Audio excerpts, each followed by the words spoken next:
ગાંધીનગરના દેગામમાંથી સમાચાર સામે આવ્યા છે।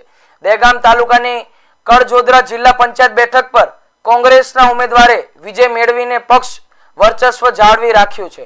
પરિણામ જાહેર થતાં જ કોંગ્રેસના કાર્યકરોમાં ભારે ઉત્સાહ જોવા મળ્યો હતો।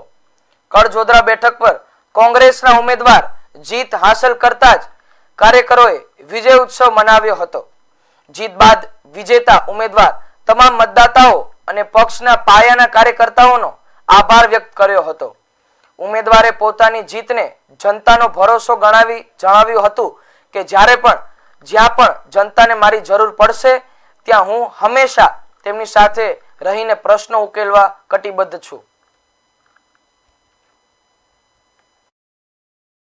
હું દેવરાજસિંહ ઝાલા તેમનો દિલથી ખૂબ ખૂબ આભાર માનું છું અને જ્યારે અને જો મારા કાર્યકરો મારા આગેવાનો કે મારા મતદાર ભાઈ બહેનો મને યાદ કરશે અને એમને જરૂર પડશે મને બોલાવશે તો હું ત્યાં તેઓ જ્યારે પણ યાદ કરશે ત્યારે હાજર થઈશ અને શક્ય એટલો એમના તમામ કાર્યોમાં હું સહભાગી બની એમને મદદરૂપ થવા પ્રયત્ન કરીશ।